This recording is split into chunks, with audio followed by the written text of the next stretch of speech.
Hello, everybody. Thanks for joining us. Today, we are joined by Roger Beaudoin, CEO of Restaurant Rockstars, for a conversation on what taprooms can learn from our restaurant industry counterpoints.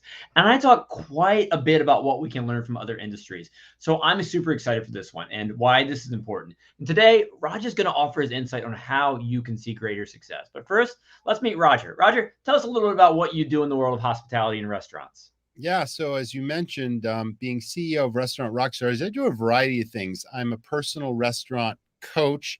I am a noted industry speaker at big food and bar events across the country. We have a weekly podcast, of course, called the Restaurant Rockstars Podcast. We are the developer of digital restaurant staff training applications. And we also do we sell online products as well that are really systems that'll help operators run more efficient, more profitable operations. So how did you get into this world, Roger? When did you decide you want to dedicate your life to all the fun things we're going to talk about today? Well, one of my very first jobs, no, actually, my very first job was at a private country club in Massachusetts when I was like 16 or 17 years old, and I was a dishwasher there. But that didn't last very long because they saw something special in me. I think it was maybe my personality, my demeanor, but they thought that I was exhibiting hospitality at a much higher level than most of the people that were employed there at that young age. So they quickly promoted me to bartender. And they taught me everything I needed to know to become a bartender. And it was a private club, lots of doctors and lawyers and professionals and business owners and that kind of thing. And I to say that they were demanding people would not be an understatement at all. Not in a bad way, but they had high expectations. They were very successful people and they expected a certain level of service. And I quickly learned that it was a point of pride to deliver that service, deliver it well, not just make them great drinks. And then when I did that, I noticed that it was quite lucrative because they would throw a lot of $20 bills my way. And being a 17-year-old kid, the tips were really great that long ago. So, I did it for just personal pride. And I really enjoyed the craft of becoming a bartender and improving my skills. But I think that hospitality thing carried with me over the years. I never thought I'd be in the restaurant business, but I saw an opportunity many, many years later to start a restaurant, had no restaurant experience, kind of the school of hard knocks, but became really obsessed with systemizing that business to be optimal in terms of profits and in terms of guest service. I was really obsessed with those two things.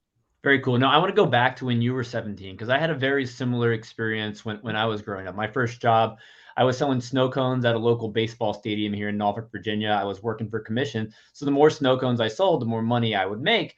But also, I learned the value in building relationships. If I could get someone to like me within that 10-second encounter, they'd also slip me a couple bucks extra. That's a nice little tip. So the harder I worked, the more money I made. When you were 17 working in that country club, what little tips and strategies did you implement that would get you that 20? I really called it, even though I knew these people by name, I would never call them by their first name. And I always call them sir, as Did if you they were. grow up doing that at home with your friends and Oh, I family? didn't. No, that was the unusual thing. It's like, I don't know where it came from, but they appreciated that. I treated every one of my customers, and I called them guests even then. And, I would serve them at tables or they would come up to the bar. And I also had a service bar where I served the restaurant. But I made it a point to get to know each and every person and what they did and what business they owned or what their profession was. And I would do a lot of small talk with them about how things were going and just chit chat as if we were old friends. But I would always call them sir or Mr. So and so. It was like there was always this level of respect being a young kid that treated them with respect. And in turn, they respected me back and they appreciated the service I provided. No, yeah. I mean, I would do the same thing, not just to echo what you said, but I didn't grow up saying yes, sir, no, sir to my Nope. parents, for better or worse. But when I would go in the workplace, I knew that little things like that signs of respect, they could go a long way and take the relationship to the next level. Yeah, it's interesting because I did two things there. I obviously worked the bar in the off the pro shop. It was called the 19th hole. I think they call that at most every golf course, but it's basically the country club bar. But then, the service bar was on the other side that served the restaurant. But then there were also weddings. They did tremendous amounts of weddings and private functions. So then I was suddenly a banquet bartender as well, where the service level, the politeness was still there, but it was the volume. We were just cranking the drinks out because there would be lines. There'd be three bartenders working on either side of this huge banquet room. So 6 bartenders total. And the drinks would just stack up and you just make them as fast as you could and all that sort of thing. So, all that. And then they started a private club upstairs in the country club in the clubhouse that was like an after hours place. So I also bartended there. And a lot of the members obviously also came into this private club after hours. So I was there for, well, the whole time I was in college. Every time I had a break or whatnot, I worked there. And then summers, of course. So you really get to know the people that you're serving on a daily basis. But even if I didn't know someone, I treated them like they were the most important person in the room, as if I did know them, as if they were a regular or a local person. And I think that serves people really well if you just treat everyone like the most important person in the room. No, I love that because you never know who's going to be your next best customer. That's something I say quite a bit, but it truly is the first person at your bar that day you've never seen. He may be new to the area and may just become your next frequent regular. That's absolutely true. And, it's so important to keep in mind, what is the lifetime value of a customer? And and it's all about impressions. If you make a very positive impression and treat someone as if, well, everyone's watched that TV show Cheers, right? It's that Cheers formula. People want to go where everyone knows their name. And it really is about hospitality. And if people really feel special, even if they're a first-time visitor, they're very likely to return.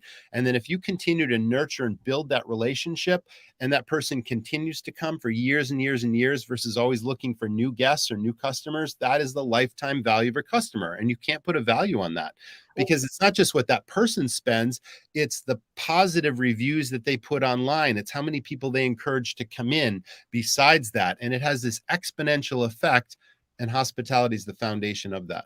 And you mentioned the Cheers model, and breweries open today and even the past couple of years, they can't be the next big thing nationwide in the world of craft beer in most cases. Granted, there are outliers, but most breweries simply want to own the few miles around the brewery. And the current state of craft beer right now, more and more breweries are adding kitchens to their operation to help own that mile, to own the few miles around what they do. So in the world of beer, that's almost essentially running two businesses. They've got the production side of beer. Now they're running a taproom and not just serving drinks, but they're also managing a food operation, making them a little bit similar to restaurants. So looking at what you do and all your experiences, what's one of the greatest mistakes related to running a restaurant that you see entrepreneurs make? Not putting systems in place and trying to do everything themselves, not recognizing talent in your organization, giving those people more responsibility, leading by example, and then nurturing and developing their talents, and then recognizing and rewarding that performance.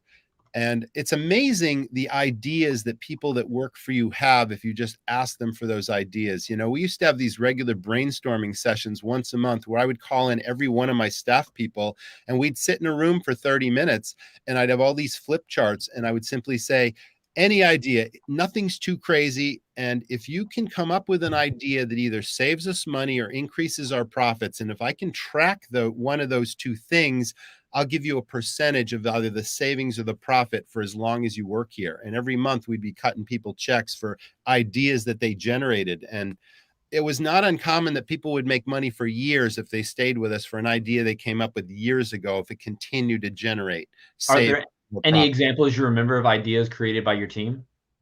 Well, the Mug Club is probably the biggest idea. I was running a restaurant, and yes, we did have a big bar and we served draft beer. And it should have been obvious to me to start one, but my bar manager came up with this Mug Club idea, and he's like, well, we should start a Mug Club. And I'm like, okay. And he started out small just to see what would happen. I think he ordered like 25 mugs to see if they would sell.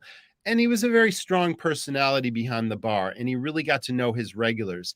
And then they sold out within like the first day. So then we had to order more and more and more. And then it quickly became a sponsored program. And, nothing, there was no cost to it at that point because we had a sponsor that put their logos on the mugs and provided the mugs and the t-shirts and all the value added. And at that point, my bar manager was just tasked with increasing membership levels, creating this exclusivity around the club, and then training his bartenders to deliver what we called superior service. It was not uncommon that someone would walk through the door, and as soon as a Mug Club member walked through the door with this big bell behind the bar, and instantly a bartender would ring the bell, he would instantly go to the person's mug, knowing their mug number, knowing what their favorite beer was, pour the beer before the guy even got within 10 feet of the bar. The beer was poured, and in some cases, if it was a busy bar, it would be passed through the crowd to this person, and that was really powerful service. So anyway, to end this story, when I sold that restaurant in 2014, he had built this mug club to 1,200 mug club members that each paid $55 a year for membership fees, and he continued to grow it year after year. So he got a percentage of every mug he sold. Wow. Now, looking at that mug club, what were the other benefits associated with it? So we did live entertainment also. Twice a week on a Friday and a Saturday night, we had rock bands that would come in, really good acts. And the public, right, that didn't belong to the mug club would have to pay anywhere from $5, $10, or $15 cover to get into the live entertainment after hours. And the mug club members had a VIP card that will allow them to not only cut the line, go behind the velvet rope, but not have to pay the cover. So that was part of the specialized service. In addition to the bartenders recognizing and knowing them, we also had a monthly contest. It was like a photo contest where we encouraged people to wear some of our logo merchandise in some interesting place around the world and take a photograph and submit the photos. And we ended up framing those all over the restaurant. And there wasn't a square inch of room left after when I sold that business, but we had really valuable prizes for the photo contest winners, and that built the business, and it also sold retail merchandise. So that was pretty extraordinary also.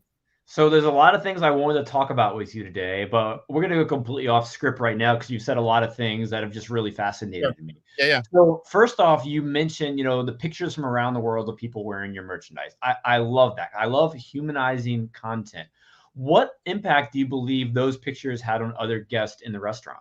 Yeah, I mean, you couldn't put a price on it because those things sold more mugs, and those things encouraged people to join the club, and people wanted to be part. There was this exclusivity factor. It was the cool factor where you walk into a bar, right, and you see these custom mugs, and people could personalize them. They could take Sharpie markers, and if they were an artist, draw on it. They could cover it with stickers that meant something to them, whatever it was. And having a low number for some reason was really, really important. And people would there was a waiting list, right? And people would just clamor to be part of this. So it was just this powerful thing that just gained momentum over time. So yeah, the photo contest was huge. The VIP cards were huge. There was also value added. We tracked spending through our point of sale system, and the largest spender over the course of a season in this bar got a custom crafted bar stool. We had an artisan that created all of our furniture, and he was a metalworking, woodworking mastermind. And he came up with these incredible bar stools that had a heavy oak seat on them with these really, really cool steel bases. But the kicker was he burned in the wooden seat the person's mug club number and their nickname and all this kind of stuff. And we gave them these personal bar stools for being the big spender. And then people just died to get one of those bar Was stools. this a bar stool they had at your restaurant they took to their house? No, it was kept in the restaurant. So of course, not anyone could sit in it. We had a whole room storing these bar stools. And whenever that mug club member came in, it's like when the bell rang, it's like if they had a stool, it's like instantly you get them their stool. So it's like all that value added made these people feel really special, and that word of mouth, you can't put a price on how it just built like coral, and how everyone wanted to be part of it, and that mug club members would bring in 5 or 10 of their friends to join, and it just went from there. It became this huge thing. And obviously the person who got the really neat stool was a high spender, but did you see on average that all of your mug club members spent more than your common guest? Yeah, I would say so, but we also randomly awarded prizes. So we had these VIP cards I told you about, and it's simply a mag stripe card that's linked to your point of sale system, and it's like a stored value thing, which people refer to as gift cards usually. But then there was this thing where if it got swiped by either a bartender or a server, it would track it in the point of sale system, and you could program for just these cards, like every fifth or every 25th or every 30th swipe of a card would win a prize. And people would come in and they would automatically hand the card to whoever was serving them. And depending on that day, how it was programmed, you could walk away with a neon beer sign or some electronic device or some value added thing. that we got for free from our suppliers. Obviously, we were a high volume restaurant. We were very loyal to our suppliers. And every year we asked them for valuable prizes that we could use as employee incentives and, guest incentives. And we filled the closet with all this valuable stuff. And then the Mug Club members, whenever they'd swipe a card and win a prize, they would get to walk to the closet and say, okay, what do you see that you want? It's yours. So that built huge value. And people talked about that. It created this kind of buzz that sold mugs. So yeah, the personal service, the prizes, the contests, the incentives. We also discounted the beer to a not a huge amount, but a typical pint in the US is 16 ounces. And that's what most bars and tap rooms serve, right? But these mugs were 20-ounce mugs. So the patron would get 4 extra ounces of beer at a lower price than what an ordinary customer would pay for a single pint. So there was value added in that as well. So yeah, I mean, watching the kegs at the end of a weekend, stacked up in the hallway like 5 high times, 20 or 30 deep. We sold so much beer because of this mug club. It was ridiculous. No, that's very cool. Now, one other thing you really just glanced over that I caught on to was you said sponsored mug club with a Yeah. company putting their logo on that. Talk to me a little bit about sponsorships and how you incorporated them in your restaurant. Yeah, again, if it could be a local radio station, it could be a very successful business in the community that wants to reach a new audience. It could be one of your suppliers. It could be pretty much anyone. So essentially, they put their logos on the t-shirts that they would pay for. They would put their logos on the mugs, of course, and then they would pay for those value-added VIP cards. So, obviously that was a pretty big spend, not so much in the beginning when it was 25 or 30 or 50, but suddenly when you've got 1,200 Mug Club members and you've got to buy 1,200 t-shirts, it becomes a huge spend. So the company changed over a couple of times, the sponsors behind it, but they found value in it. And then during these live events, the concerts I talked about, different events that we would have theme parties for every major holiday, whether it's a Super Bowl thing or a Mardi Gras party or whatever it was, then obviously they would get special recognition at these parties. So yeah, we sell a product that teaches people how to create a mug club, how to get it sponsored, how to sign up mugs, how to do all this value added stuff. It's kind of a self-contained course unto itself that is part of the online services that we sell. And that's your Restaurant Rockstar Academy? Yeah, the Academy is lots of things, but in the marketing module per se, there's a section called Affinity and Brand Building, and that is clearly within that Affinity section. Not everyone uses that word affinity, but I really like it because it really speaks to a person's loyalty and a sense of belonging to your establishment. If you have affinity, people are raging fans for your business, and this is one of the ways you can do that. Oh, very cool. Now, Roger, I want to dive a little bit into like the food side of things with more breweries adding that, almost it feels like daily, which is great because when I go Yeah, out, I love having the opportunity to also have food as part of my experience. But that also results in brewery managers, owners, staff. They already wear a ton of hats. for Now sure. they're potentially wearing even more hats. What do you recommend with regard to hiring if a brewery were to also add a kitchen to their operation? Should they have a completely separate staff? Should they cross-train their current taproom staff?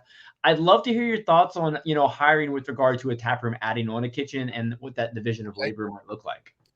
I think it's vitally important to have a kitchen manager. You don't need a chef. I made that mistake, 30 plus years ago when I thought, hey, I'm starting a restaurant. I need a chef. It's just a common thought like, wow, and chefs can be culinary trained at prestigious schools like Culinary Institute of America, or they can have apprenticed or whatever. But you don't need that caliber of a person. You just need someone who's really strong organizationally, someone strong at cooking multiple stations. But it was really important for us to have someone who was really efficient with the ordering process, someone who could cost out a menu to know exactly what profit each item on the menu delivered, and then someone who could be really efficient at scheduling and managing the kitchen staff. Because the biggest costs you have in any restaurant operation, of course, are your cost of goods and your labor cost. And if you don't monitor those things really closely, you can lose a whole lot of money real fast. And I have to emphasize that menu costing thing because in my consulting practice, so few restaurants actually know what it costs them to put this dish in front of the guest, not the labor, just the ingredient costs alone in order to accurately price something that the guest is going to pay, to figure out what a reasonable food cost is for that dish and to maximize profit. And to really sort of end this long story, I can't tell you how many restaurants I've worked with that put menus together for all the wrong reasons. There's three things that you should have in a successful menu. You should have variety, you should have appeal to the customer, and then you should have, most importantly, profit. And so many restaurants have the variety thing and the appeal part down, but they have no idea what's profitable and what isn't profitable. And right now, for the past year or so, food costs have gone through the roof. Restaurants have to constantly keep monitoring what they're charging the guest for that, just to keep their margins in line, because post-pandemic margins are at their absolute lowest in the restaurant business, and those margins are shrinking because of two things: cost of goods rising and labor costs being higher than ever. And unless you are maximizing profit on your menu, which is a restaurant's biggest marketing tool, chances are you're just losing money or you're on the verge of disaster. So as a case in point, I've consulted in the last year and a half. I've done numerous clients where we analyze their menu and their menu profit. And in every case, they did not have up-to-date costing on every menu item. So that's the first step. You got to cost out the ingredients for every dish. And then you figure out how much you're charging the guest and what the profit each dish contributes. There's different menu categories in a restaurant. So if you're a brewery starting, a restaurant side, you may not have all the categories. You may want to keep it simple. Maybe you just have the appetizers or the tasting items, but then maybe you get into burgers and sandwiches. Maybe you get into pizzas. Maybe you do pastas. Maybe you do full-on entrees. Maybe you do desserts. Maybe you do soups and salads. Those are all individual categories. You don't have to have all of them. But in every category, every item within each of those categories has a different profit attached to it. And the kicker here is when I consult with these restaurants, I find out that the profit difference in each category is many dollars and not pennies, which means lower profit items steal sales from higher profit items that you could be selling, when this place is now paying the highest wages to the kitchen to make anything. So you're kind of spinning your wheels here, and you're leaving lots of potential profit on the table if, one, you don't know what it costs you to serve every item, two, you don't know what that profit spread difference is, and then there's all sorts of other pitfalls like portion control inconsistencies, where one person's putting 10 pieces of pepperoni on a pizza and another person's making the very same pizza and putting 14 pieces on there. And every time he makes that pizza, this restaurant's losing 4 pieces of pepperoni. And if you serve hundreds of pizzas a week, think about how much that loss is and how it increases your food cost. And that's just one item we're talking about. If you have inconsistencies and portion controls on everything you serve, think of the damage that can happen at the end of every 30 days and how much money can be lost. So the systems that I originally started talking about are vitally important. Taking inventory, knowing what your costs are, and monitoring your labor cost every single week and making sure you're staying in what I call your sweet spot. And if there are variances, you need to get to the bottom of why your food cost or your labor cost suddenly spiked. So again, the Academy has all these tools built into it, where we teach people in the very basic level how to put these systems in place, how to calculate those costs, how to stay in that sweet spot, mistakes that you don't want to make that are commonly made. It's like we make it super simple, but we teach people all this stuff. No, that's really great advice there, and all the aspects you just talked about. Now, when it comes to adding a menu to a tap room, Mhm. brewery owners, as we mentioned, they're often very, very busy. So one thing they want to do, they want it to be easy. They want it to be a simple menu, really efficient to get in and out, and they want to make money on it. So like, let's pretend you were going to open up a brewery, I'm going to say next year, but most of the time you tell someone that's going to open a brewery next year, it ends up being 3 years. So let's pretend you're going to open 3 years from now, Roger. Absolutely. What are 5 menu items that you think would be successful at a brewery with regard to ease and profitability? That goes back to me starting in this business, and I can relate that to a very successful business here in the state of Maine that's opened up in the last couple of years. And it started out as just a brewery, and then it turned into a tap room that's now offering wood-fired pizza. And I drive by this place every single weekend, and there's not only is the parking lot always packed, but then along the road you can see cars parked. And it is such a popular place, and they've done such a great job. And when I started 30 years ago and I didn't know anything about the business, it really was about keep it simple. And I had one salad. I had a variety of wood-fired pizzas that all had specialty toppings and really funky, cool names to them. And I had one dessert, a brownie sundae.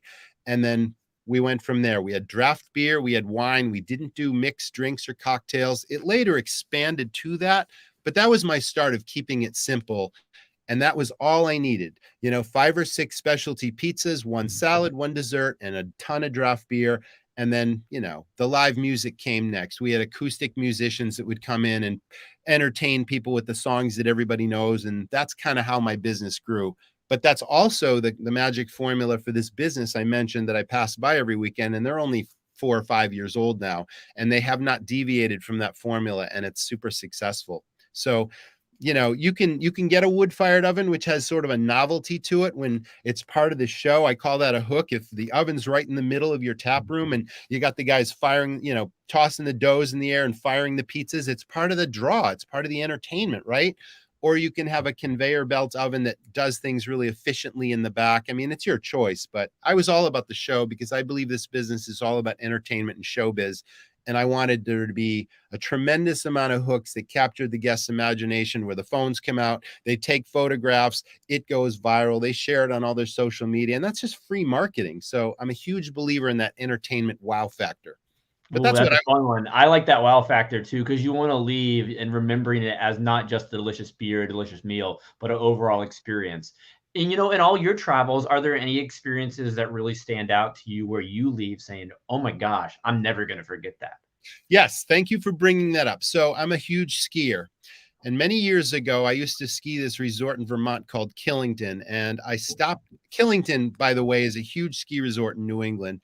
And there's an access road, and it's loaded with bars and restaurants all the way up this 5-mile road. So you got your pick of like 50 different places. Something about this one bar and restaurant just stood out to me. Maybe it was the way it looked from the outside. I'd never been there before. So I pulled in for the first time. I walked into the bar and I sat at a bar stool.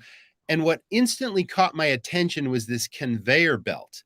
And it's like going behind right in front of the beer taps, right? And it's just click, click, click, click, click. And it's got pint glasses on it and they're moving underneath the taps. And I'm like, that's pretty cool. And then I looked to the left to see where the pint glasses were going. There's a hole cut in the side of the building and they're going through this hole. And I didn't know it was outside. I thought, okay, is it going in the back kitchen? I don't know where it's going. And then I looked to the right and now there's a hole on the other side and they're coming this way. And now they're all frosty and cold.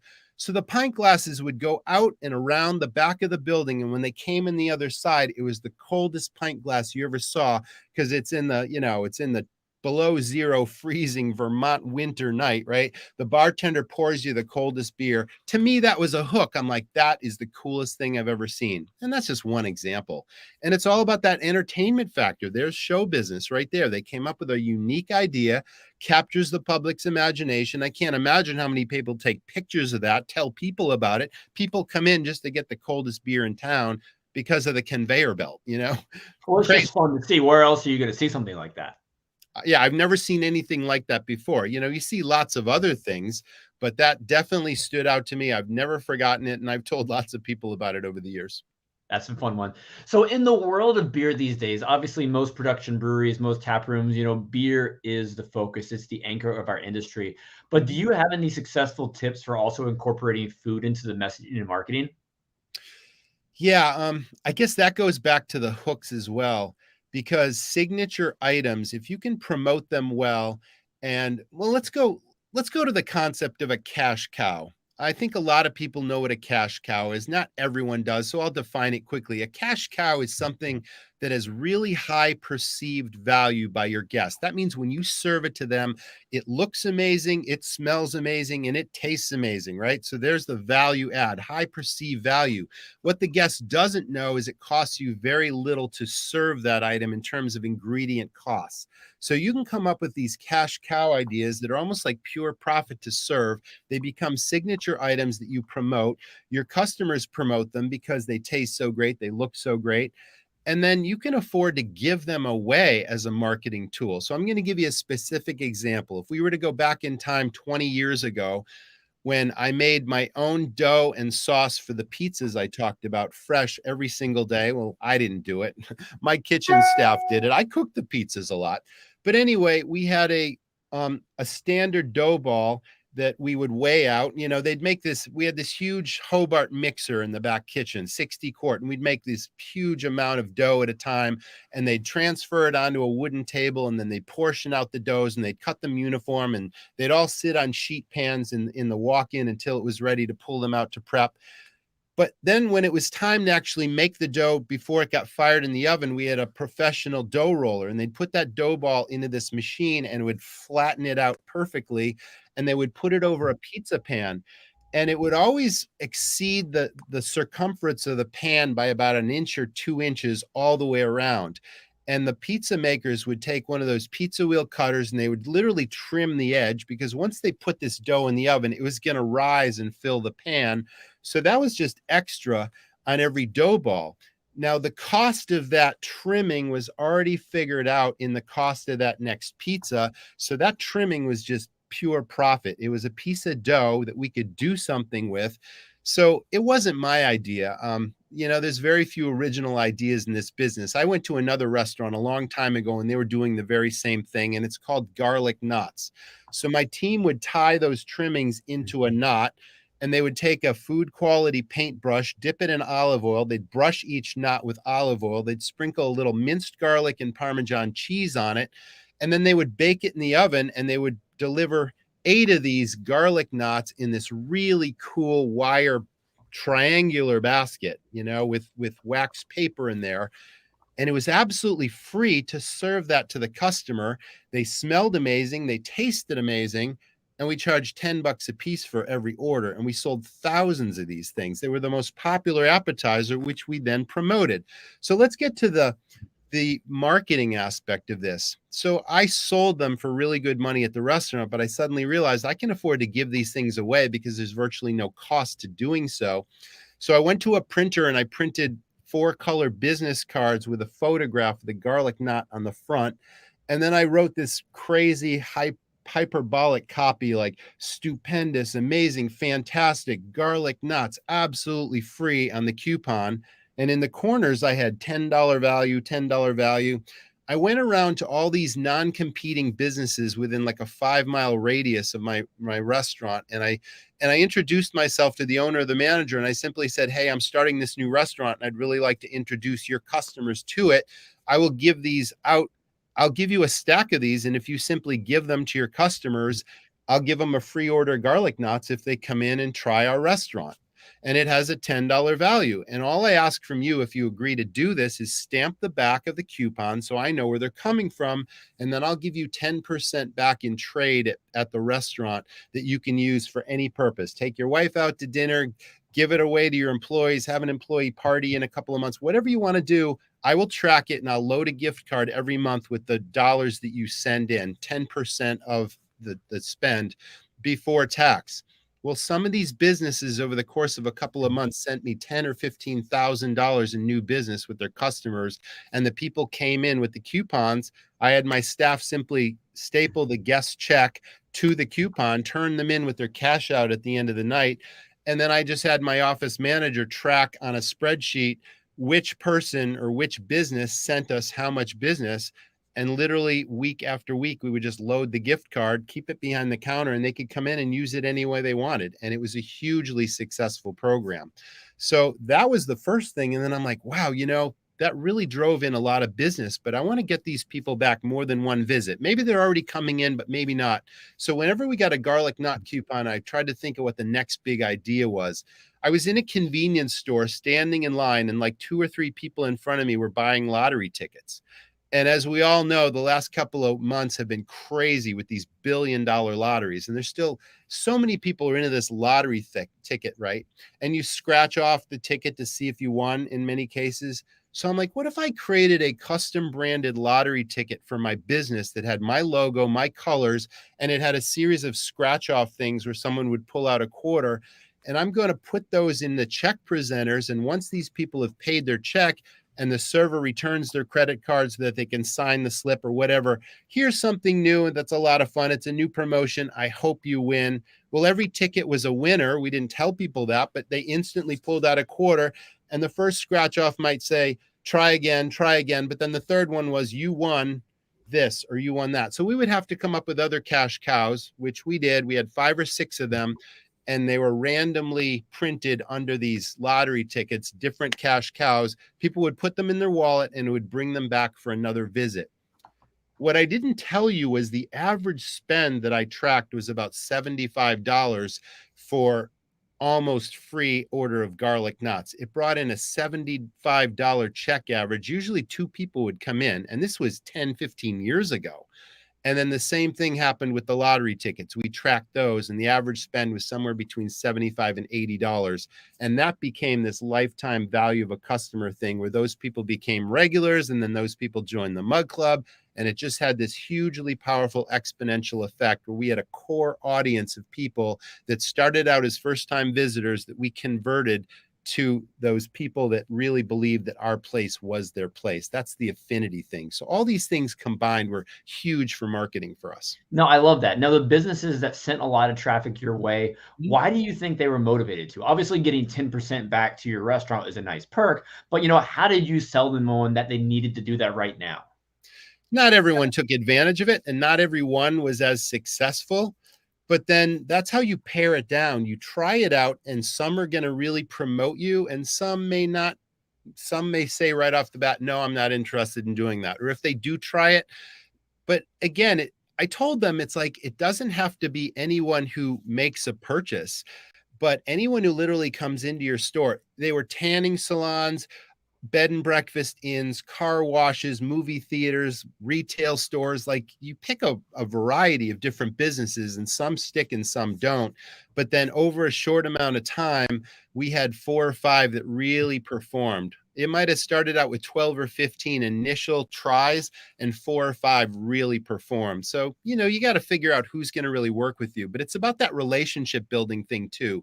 You might give somebody an incentive for them to do this. You might say, hey, come in and try our restaurant. If you like it, I'd really like you to pass these coupons out. And then you feel comfortable endorsing our place to your customers. I had to do that once or twice also. Some I didn't have to do that for.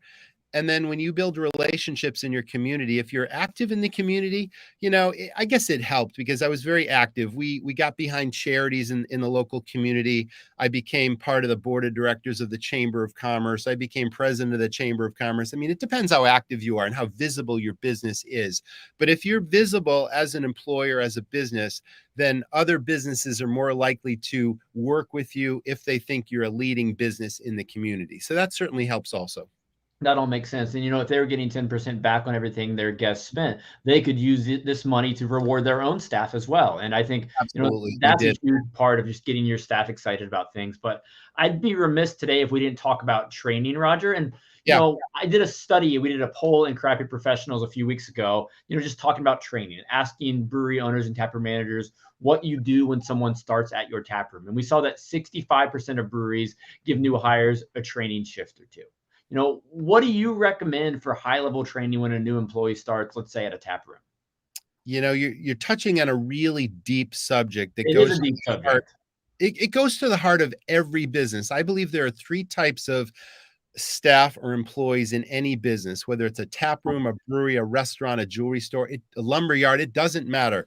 There are A players, B players, and C players. And unfortunately, there's far too many C's out there, and everyone knows what I'm talking about. These are the people that just show up for the paycheck, are not very reliable. They call in sick. They're there for their convenience. They don't care about hospitality or making friends with your guests. I mean, these are the people that really bring down the morale in organizations. And you really, unfortunately, with the labor crisis being what it is, far too many businesses have had to hire what we call the warm body thing, right? It's like we'll hire anybody just because we need to serve our guests. But in many cases, these people are turning off your guests, and those people will never come back again by virtue of the experiences they're providing. So, no matter how harsh it sounds, we always had this philosophy of weeding the garden. If this person is not the absolute best at what they do, then I'm going to find the best person for what they do. And we put a tremendous amount of effort in this. So, anyway, let's talk about the A players. Now, in contrast, an A player, you wish you had 20 more of these people because one, they have amazing personalities. They have a true desire to serve the public. They're reliable. They go above and beyond the basic job description.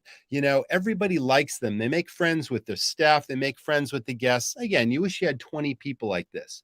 And then the B players have all those attributes. The only thing that they might be missing is maybe they've never worked in a brewery or a tap room or a restaurant before. They had another job in another industry, but yet they have amazing personalities. They have a work ethic. They're reliable. You can train them. So we started by shadowing, the shadow program. You mentioned a shift or two, right? Before you really get to serve people.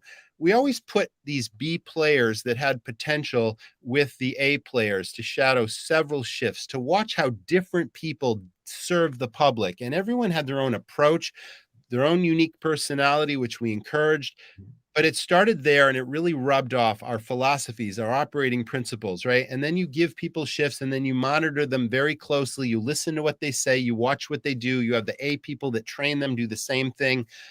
And then the next important thing was training them to sell, because service and salesmanship go hand in hand. And there are far too many restaurants out there that allow what we call the order taker on the floor that may have great personalities. They may be attentive to the guest's need, but still, you got the pad and pen in hand and what can I get you? And they ask what I call yes, no questions. Does anyone want dessert? Can I bring you anything else? They leave it to the guest to have a menu to decide what sounds good to the guest.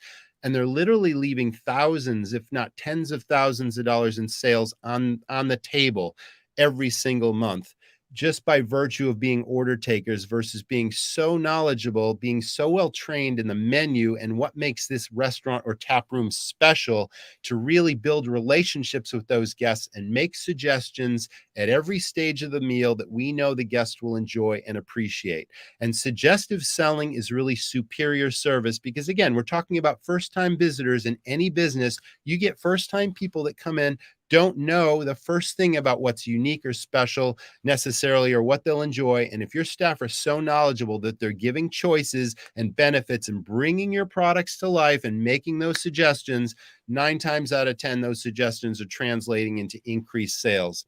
So again, the Academy has something called Sales Stars, which is a turnkey staff training system in both hospitality, service, and salesmanship that's been proven to double and triple check averages. And if I was starting a new restaurant today, I wouldn't live without it, because that is leaving a key component of profit on the table unless you train your staff to serve and sell. We all want to make our current guests more valuable, right? Absolutely. So that's really important. So I'm glad you brought up that piece, because onboarding and training is super important, and not just leaving these people to their own devices. Really, like I said, nurturing and developing them. There's so many restaurant owners that have had to shift their approach to management, and this is a big distinction. Anybody can call themselves a manager. Anyone can be promoted to manager, but that doesn't mean they're competent or they're experienced to lead people. So that's the distinction between a manager and a leader. And then anybody can delegate, right? There's that word that gets thrown around a lot. Tell somebody what to do and maybe even how to do it. Again, there's that figurehead barking orders, just telling people about what to do and how to do it, versus empowering people, giving them additional responsibility, recognizing and rewarding those people for their talents and their contribution for the business, and even giving them a chance to fail and then critiquing, not criticizing, but positively critiquing what they did right and what they did wrong, and then showing them a new way, and then watching them shine, and then giving them the opportunity to come up with their own ideas from what they see every day that just improve the business. So leadership and empowerment versus management and delegation is absolutely something that every new business should focus on. Two words that I love. And one of the metrics you mentioned that you can monitor is, the size of the check. Are there any other metrics you really enjoy monitoring in a taproom or restaurant like business?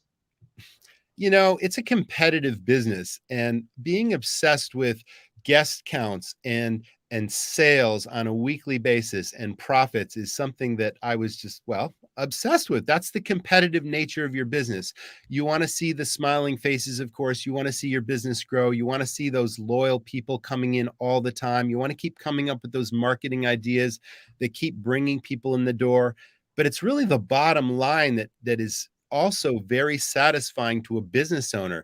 I mean, you can run a restaurant with a 5% net profit. You can run one with 25% net margin, and you're doing the same amount of work. So why wouldn't you want to optimize your profit and monitor those things and put those financial systems in place where you know that your food costs are in line, you know your labor costs are in line, you understand what your daily break-even number is, and you're constantly tweaking your menu to make sure that that profit spread I talked about is pennies and not dollars, so that your menu is like really, really working on your behalf to put as much money to the bottom line as possible.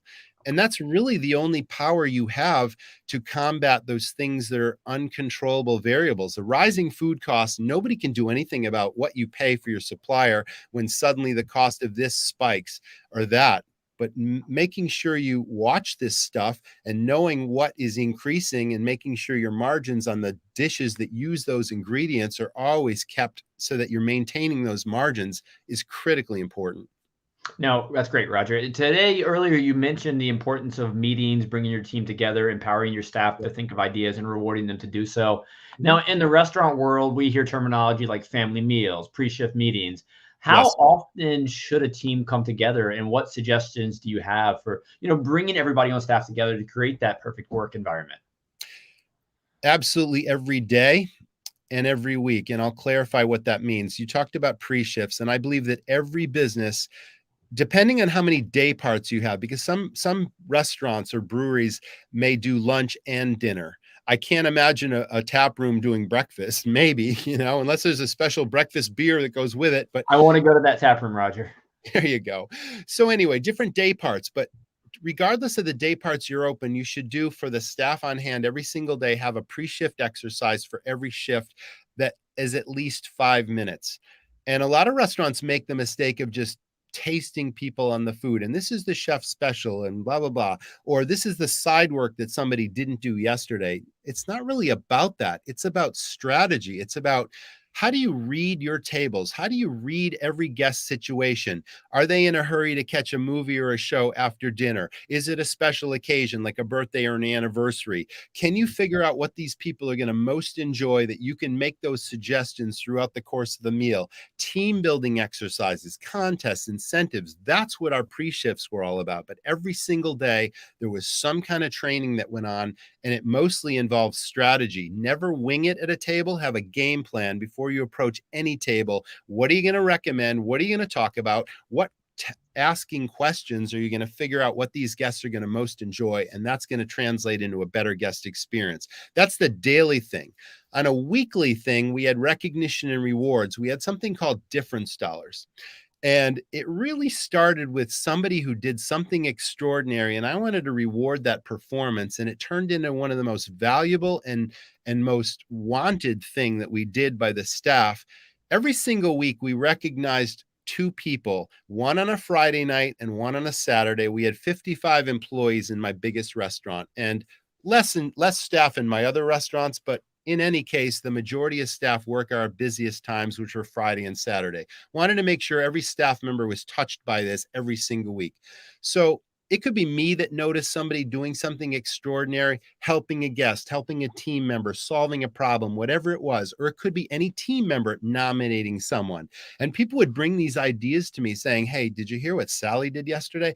No, tell me, what did Sally? And if it was extraordinary, then that would be the winner on a Friday and someone else would win on a Saturday. So how did it work?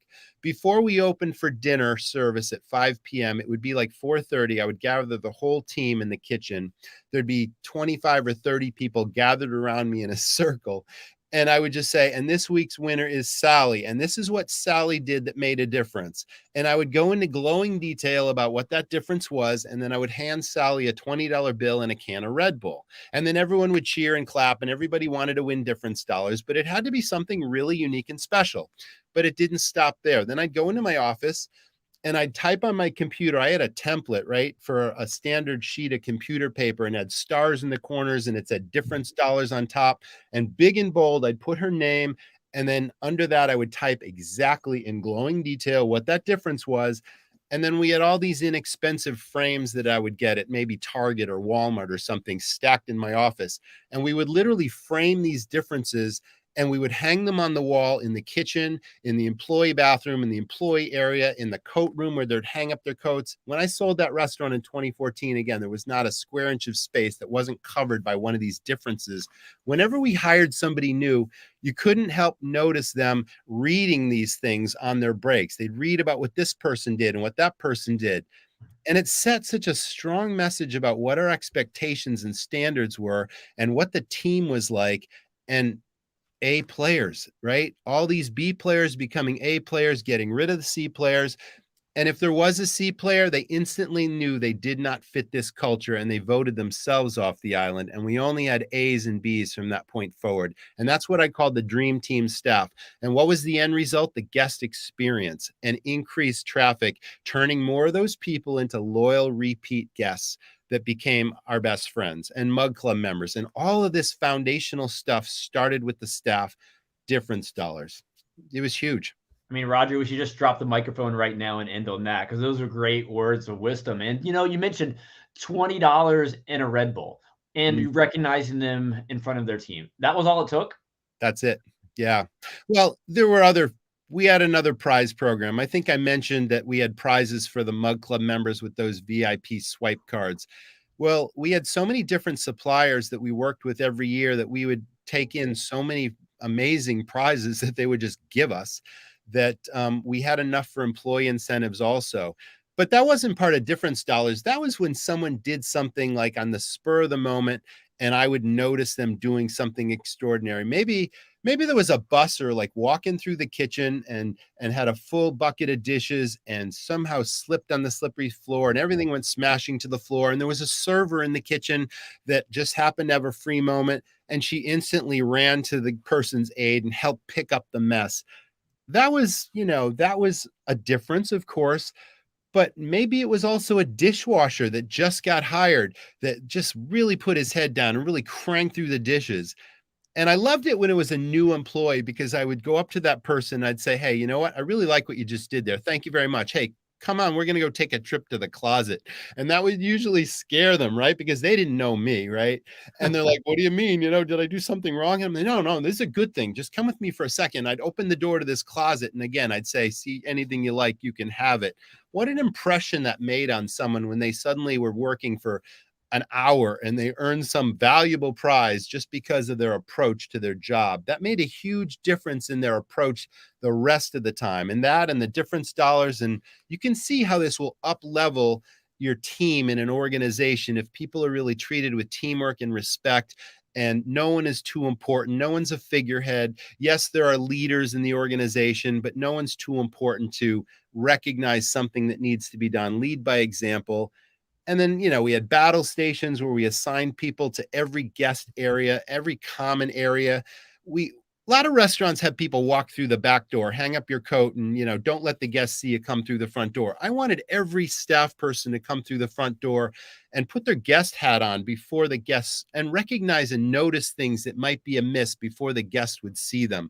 And they were empowered to fix these things.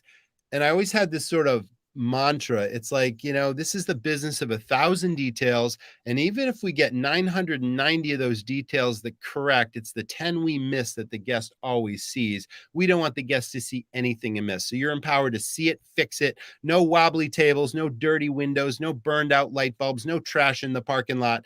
And I had 55 people coming through the front door with a set of eyes, and they could see things. And it became part of their mission to make sure that nothing was amiss for the guest and that everything was as perfect as it could be. Routine bathroom checks every 20 minutes with a duty roster. Make sure the counter isn't wet. When a lady leans up against the counter to put on her lipstick or makeup and then suddenly her skirt is soaking wet because of the sink, what a pet peeve, what a problem that is. Make sure that the toilet paper and the dispensers and the paper towel, everything is full. There's no trash on the floor. It's like every 20 minutes, somebody was assigned to go in there. Just monitor the place as if you owned it. We empowered people to treat the business as if they owned it. We even, we went so far as to do that open book management thing to a certain degree, because when I first started my business, I noticed that we had very expensive silverware that was ending up in the trash because people just didn't care. And I spent thousands of dollars on this silverware in this business. And at the end of 4 or 5 months, there was virtually nothing left. It was like, what's happening here? And whenever a plate would break or someone was careless, I would suddenly pull that person aside and say, and just very kindly say, everyone makes mistakes, but please know that every time that $7 plate breaks, that means $7 of profit just came off that steak we're selling in the next, So we opened up, we put a basic profit and loss statement together, because it's funny how many people don't really think or care about the bottom line that are employees in businesses. And they think that every time Roger sells a $30 steak, Roger puts $30 in his pocket, he's getting rich and we're doing all the work. Well, no, that's not the case. So we just taught people, the mortgage is $8,000 a month and the cost of goods are like $14,000 a week. And the payroll is like 18 grand a week.